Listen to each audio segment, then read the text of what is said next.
Right now, Fox News political analyst Juan Williams joins us. He's also the author of a new book called Muzzled. And Juan, President's job speech coming up tomorrow. So what are we going to hear?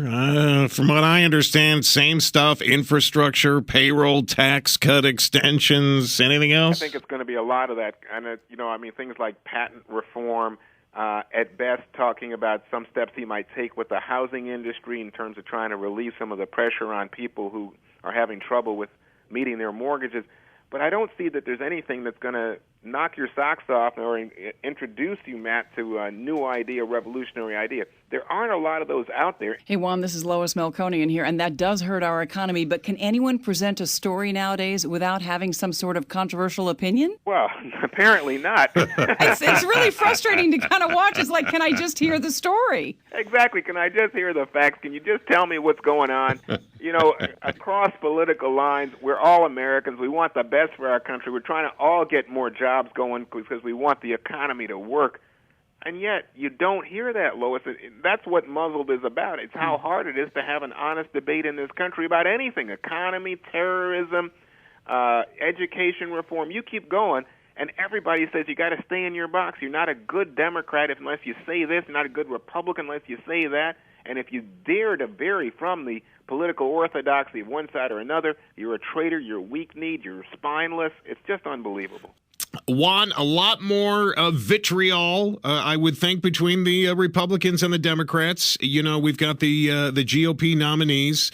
Looks like Bachmann lost her top guy, Ed Rollins. He's kind of decided he doesn't want any part of this. He says it's a Romney-Perry race. Do you believe that to be true? Yeah, I don't think there's any question right now. It's Romney versus Perry. And Perry, your governor, has come on the scene, and he has eclipsed Bachmann. But not only Bachmann, I think that Sarah Palin's still out there, and if Sarah Palin gets in the race, it would even be worse news for Michelle Bachmann. So I'm not sure that Ed Rollins was, as he said, moved into a higher level position in the campaign. I think it was that he said, look, really, we're not relevant to this contest anymore, that it's going to be between Perry's appeal to people who are in the Tea Party and the far right of the party versus people who are part of the establishment of the Republican Party, and right now who are much more aligned with Mitt Romney. Juan, what about Sarah Palin? I mean, I was so confused this weekend. What is she going to do? Has she told you?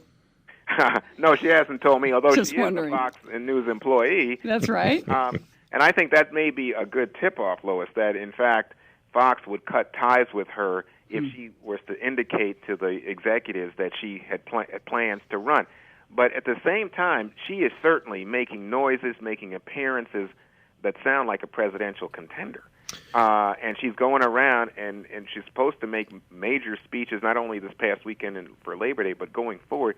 And I think what it is that Sarah Palin is now going to be a kingmaker, that if she goes with Rick Perry or she goes with Mitt Romney, she could be the deciding vote in terms of the Republican primary process. Coming up, we're going to ask Juan Williams about 9/11. Of course, the anniversary, 10th anniversary coming up this Sunday. Wait until you hear what Juan has to say about that. Back to Matt Patrick. KTRH News Time is 5:53, and joining us this morning, Fox News political analyst Juan Williams. And Juan, as we approach the anniversary of 9/11, we see debate muzzled again, title of your new book, Muzzled. It's 10 years later, and it's still incredible to me that the things that we are allowed and not allowed to talk about, and people are afraid to talk about just about anything where 9/11 is concerned. Well, to me, it's crazy that the President of the United States and the Homeland Security Secretary Janet Napolitano won't even talk about terrorism, Matt. I mean, when it comes to terrorism, they talk about something called man-made disasters. Now, what is that? I mean, I guess this is supposedly out of sensitivity. They don't want to use terrorism as a phrase that would alienate people, maybe some in the Muslim community.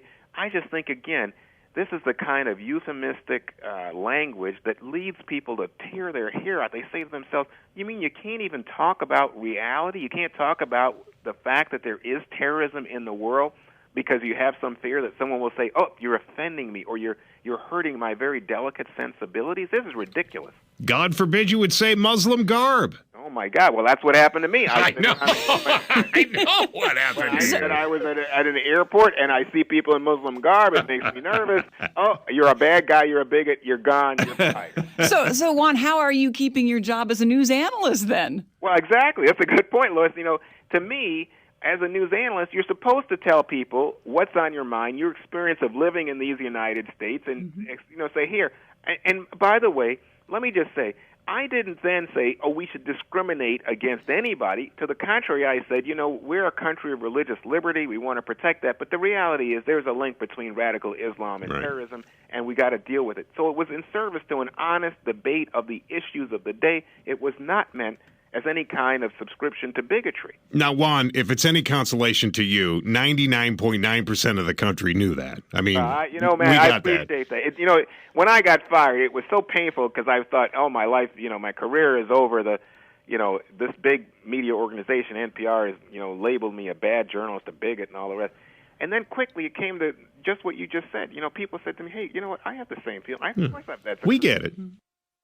We did. We got it, and I still get it. Juan Williams, one of our favorite guests here at Houston's Morning News, Fox News political analyst and author. He's got a new book out called Muzzled. It is an excellent book. Pick it up.